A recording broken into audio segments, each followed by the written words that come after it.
Hi అండి, అందరు ఎలా ఉన్నారు? నేనైతే చాలా బాగున్నాను. Welcome back to Revathi Balu. Today video వచ్చేసి ఒక మంచి సూపర్ రెసిపీతో మేము ఎందుకు వచ్చేసాను అనమాట. ఎగ్ మసాలా కర్రీ చాలా టేస్టీగా ఉంటుంది, తప్పకుండా ట్రై చేయండి. వీడియోలోకి వెళ్ళే ముందు వీడియోని ఎక్కడ స్కిప్ చేయకుండా ఎండ్ వరకు చూడడానికి ప్రయత్నించండి. కొత్త వాళ్ళు ఎవరైనా చూస్తున్నట్లయితే ప్లీజ్ సబ్స్క్రైబ్ చేసి పక్కన బెల్ ఐకాన్ ప్రెస్ చేసి ఆల్ అనే ఆప్షన్ని క్లిక్ చేయండి.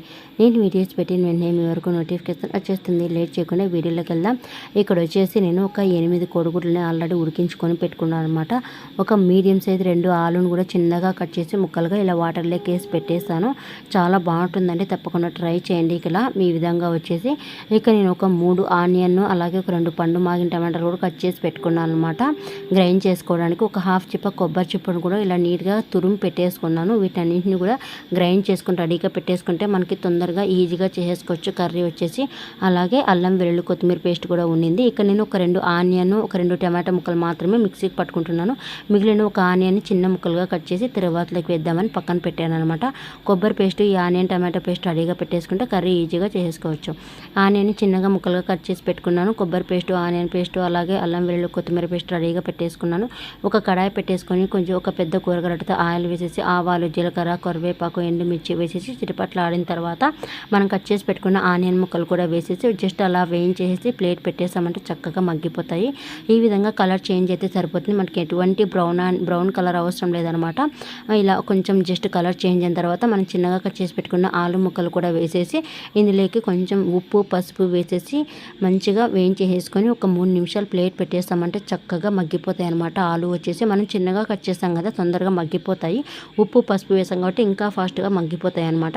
చూడండి, ఈ విధంగా ఒక 3 నిమిషాల తర్వాత ప్లేట్ తీసి మరొకసారి అంతా మంచిగా కలిపేసుకుంటే సరిపోతుంది. ఇంకా ఇలా కలిపేసుకొని మనం గ్రైండ్ చేసి పెట్టుకున్న ఆనియన్ టమాటో పేస్టు అలాగే వేసేసి ఒకసారి అంతా కలిపేసుకున్న తర్వాత మనం గ్రైండ్ చేసి పెట్టుకున్న కొబ్బరి పేస్టు అల్లం వెల్లుల్లి కొత్తిమీర పేస్ట్ కూడా వేసేసి మంచిగా కలిపేసుకోవాలి. ఆ ఆలుకి అంతా కూడా మిక్స్ అయ్యేలాగా అంతా మసాలా ఒకసారి మిక్స్ చేసుకొని ఒక 3 నిమిషాలు ప్లేట్ పెట్టి సిమ్లో వదిలేసామంటే ఇది పచ్చివాసన అంతా పోతుంది అనమాట. మంచిగా వేగుతుంది ఆయిల్లో. చూడండి, 3 నిమిషాల తర్వాత మంచిగా పచ్చివాసన అంతా పోయి ఉంటుంది. ఇప్పుడు ఒకసారి అంతా కలిపేసుకొని వీటిలోకి ఇప్పుడు కారం పొడి వేసేస్తున్నాను. ఇక్కడ నేను 1.5 టీ స్పూన్ వరకు కారం పొడి, పావు టీ స్పూన్ వరకు గరం మసాలా అలాగే రుచికి సరిపడా సాల్ట్ కూడా వేసేసి మంచిగా కలిపేసుకొని మరి ఈ కారం పొడి గరం మసాలా పచ్చివాసన పై వరకు జస్ట్ ఒక 2 నిమిషాలు సరిపోతుంది అనమాట. ఇలా మంచిగా కలిపేసుకొని ఒక 2 నిమిషాలు ప్లేట్ పెట్టేసి సిమ్లో వదిలేసాను అనమాట. 2 నిమిషాల తర్వాత చక్కగా మనకి ఈ మసాలా అంతా వేగిపోయి ఉంటుంది. మరొకసారి అంతగా కలిపేసుకొని ఇప్పుడు వీటిలోకి తగినన్ని వాటర్ అనేది వేయాలి. తగినన్ని వాటర్ వేసేస్తే సరిపోతుంది. మనము పులుసు టైపు కాదు, గ్రేవీ లాగా చేస్తున్నాం కాబట్టి వాటర్ ఎక్కువగా లేకుండా చూసుకొని క్వాంటిటీని వేస్తే సరిపోతుంది అనమాట. జస్ట్ ఒక 400 ml వేసేస్తే సరిపోతుంది. ఒక పెద్ద గ్లాస్ ఉంటుంది కదా, పెద్ద గ్లాస్తో వాటర్ వేస్తే సరిపోతుంది అనమాట. ఎక్కువ కూడా అవసరం లేదు. వేసేసి మంచిగా ఒకసారి కలిపేసుకొని ఇప్పుడు మనం వీటిని ప్లేట్ పెట్టేసి ఒక ఉడికి వచ్చే వరకు ఉడికించుకుంటే సరిపోతుంది అనమాట. ఈ విధంగా అంతా కలిపేసుకొని ప్లేట్ పెట్టేయాలి. చూడండి, ఈ విధంగా బాగా మంచిగా ఉడికేటప్పుడు వీటికి మనం ముందే పెంకు తీసి కట్ చేసుకొని పెట్టుకున్నాం అనమాట ఎగ్స్ని ఆల్రెడీ. ఇలా ఒకసారి అంతా కలిపేసుకొని ఈవెన్గా వీటిలోకి మనం కట్ చేసి పెట్టుకున్న ఎగ్స్ని వేసేస్తే సరిపోతుంది అంతే. ఇంకా ఏ విధంగా కూర అయితే ఉడకాల్సిన పని లేదనమాట. ఇంక ఇలా కట్ చేసి పెట్టుకున్న ఎగ్స్ని కూడా వేసేసి వీటిని ఒక పొంగు కూడా అవసరం లేదండి. ఆల్రెడీ మనకి ఆలు అంతా ఉడికిపోయి ఉంటుంది. మసాలా అంతా పచ్చివాసన పోయే వరకు మంచిగా తర్వాతలు వేయించుకున్నాము కాబట్టి ఎటువంటి ఇంకా ఉడుకు అవసరం లేదు. జస్ట్ ఇది వేసేసి ఒకసారి కలిపేసి స్టవ్ కట్టేయడమే. ఇంకా ఆ హీట్కే సరిపోతుంది. అలానే వల్ల మనకి ఎక్కువ అంటే ఎలా అంటే అలా కలియబెట్టకూడదు. మనం చేపలకి ఎలా అయితే గంటెతో అలా అంటామో సేమ్ అలా కదిపితే సరిపోతుంది అనమాట.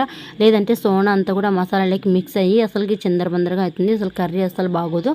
ఇలా ప్లేట్ పెట్టేసి ఇంకా ఇప్పుడు మనం స్టవ్ కట్టేస్తే టేస్టీ ఎగ్ కర్రీ అయితే రెడీ అయిపోయినట్లే అనమాట. ఎగ్ మసాలా కర్రీ రెడీ అయిపోయినట్లే. చాలా టేస్టీగా ఉంటుంది. ఇది మనకి బిర్యానీలకి పులావులకి చపాతీ రోటీ ముద్ద వీటిలకైనా సూపర్గా ఉంటుంది అనమాట. తప్పకుండా ట్రై చేయండి. ఈ వీడియో మీకు నచ్చినట్లయితే ప్లీజ్ లైక్ చేయండి, షేర్ చేయండి. మీ ఫ్యామిలీ అండ్ ఫ్రెండ్స్ కూడా ఈ వీడియోని షేర్ చేయండి. మరొక మంచి యూస్ఫుల్ వీడియోతో మరొక మంచి రెసిపీతో మేము ముందుకు వస్తాను. అంతవరకు bye bye, have a good day.